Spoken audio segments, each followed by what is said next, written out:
Hello. Welcome to Modern Miracles. This is a show where I tell you about miracles that are pretty well known in the Catholic Church, but I wanted to collect them all in one place that was available in an audio format. So that's what I'm doing. My name is Tess, and today we're discussing the blood of Saint Januarius. So this story starts in Naples, which was it's in Italy, and at the time it was controlled by the Roman Empire. The emperor at the time had decided to put forth a mandate, basically trying to eradicate Christians, um, by any means necessary. They did all kinds of horrible things. I'm sure you've heard stories of the early Christians being thrown to the lions and things like that. Torture, obviously execution, all that. So that's the time period this is taking place. Saint Januarius was the bishop of Naples at the time, and he went to visit some fellow Christians who were imprisoned. Well, they took him into the prison too, and they decided to execute all of these Christians, including Saint Januarius. They originally wanted to throw them to the bears, but either the bears didn't want to attack them, or they decided that would cause too much of a outrage among people. So they beheaded them instead. Now, at the time, it was commonly practiced for other Christians to collect the blood of martyrs and bury the blood in vials along with their bodies to signify to anyone who might find them later that these were martyrs.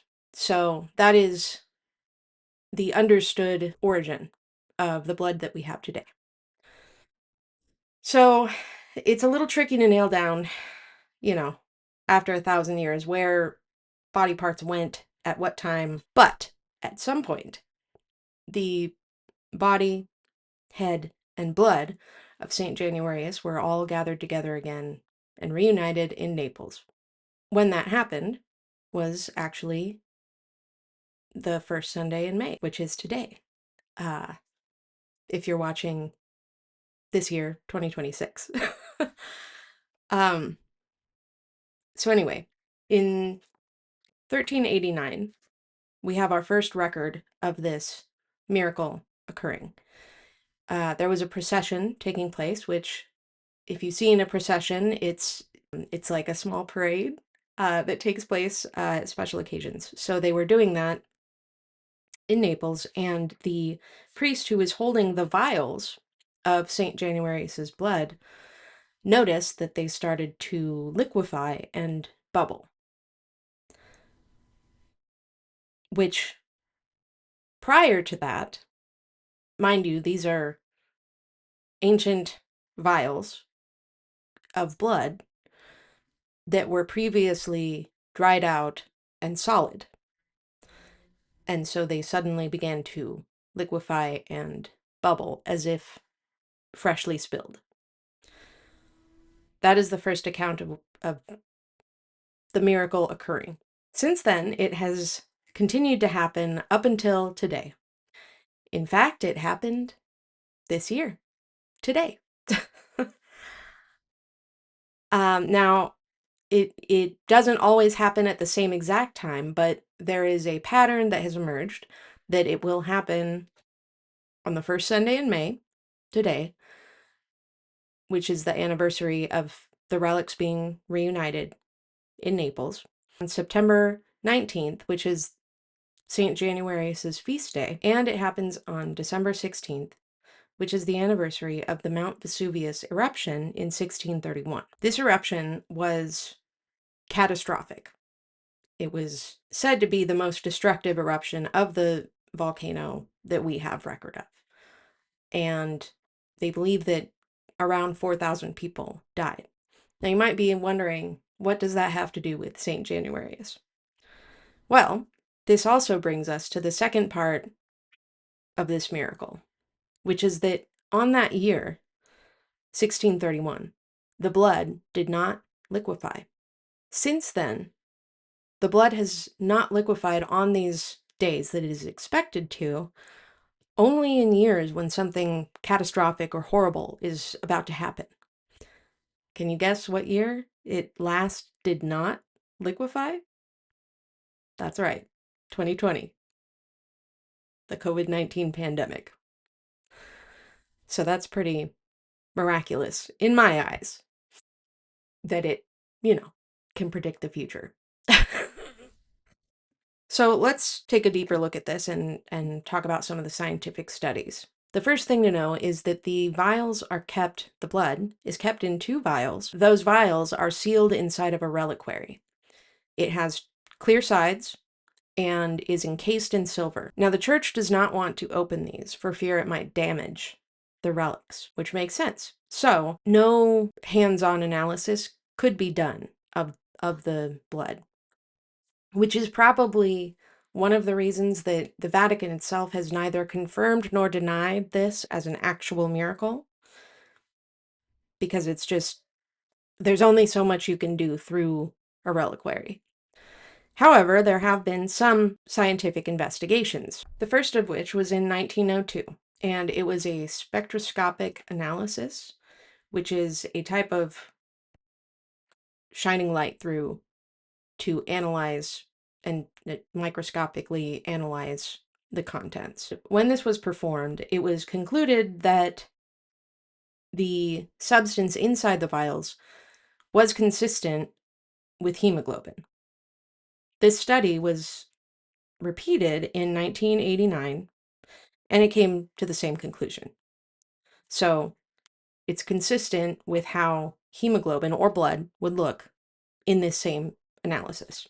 More recently, scientists have tried to reproduce this effect using other chemicals, mixing things together that were available at the time and can reproduce this effect.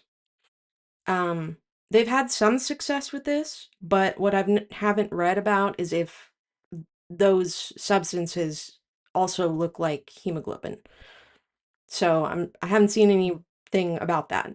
And from what I read, the substance that they were able to create needs to be agitated, meaning moved around, shaken, essentially, which the relics are not shaken. They are tipped gently from side to side to show that the contents has in fact liquefied. There is a theory that the blood is simply melting in the heat. However, these dates that it consistently occurs are in 3 different seasons, and the temperatures are not consistent. There has been a record kept of the time, day, temperature, everything that this has occurred, and there's no consistency with the temperature when it has and has not liquefied. A few things that I think are evidence in favor of this actually being a miracle. It seems to react to the world around it. So, as an example, Pope Francis went to visit Naples and visit the relics, and and this was not on one of those days that it happens usually. When the relics were pulled out, he kissed the reliquary, and the blood immediately began to liquefy. So to me, that would say it's reacting to what's going on around it, essentially. Um, and that happened in 2015. The other thing is, I have not read anywhere that the substance that scientists have created has shown any bubbling, which has been reported with the blood multiple times. I don't know that anyone has been able to reproduce that random bubbling. And the biggest one for me is predicting the future. That, as far as I know, no one has been able to prove that, or explain how that happens. So, my opinion is we really don't know either way. And I'm okay with that. The purpose of miracles in my mind is to strengthen our faith. Well, not just in my mind. That is the purpose of miracles, to strengthen our faith. It's not about having absolute proof. It's about having faith. Regardless of whether this is an actual miracle or a scientific phenomenon that we just don't know how to explain yet, it still inspires people every year to gather at the cathedral in Naples, to pray together, to worship God. And to me, that's enough. Now you can make your own conclusions, but I'll leave you with this quote from Archbishop Battaglia of Naples.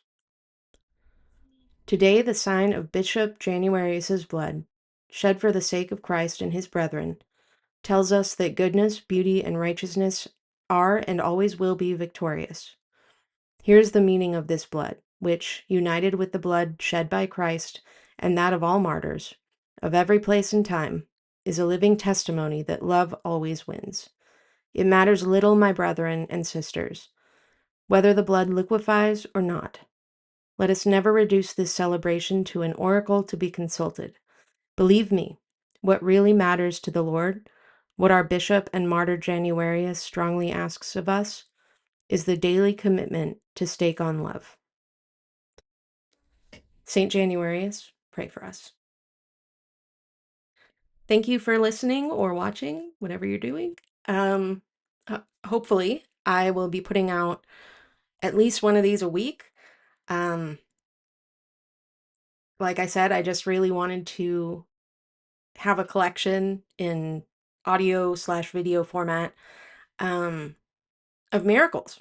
And, I don't claim to be an expert or anything, but if you have any suggestions or things you want me to cover, go ahead and drop them in the comments. If you like this, if you want to see more, please like and subscribe. I'm brand new at this, brand new at audio and video recording and YouTube, so I really don't know what I'm doing, but I hope to get better.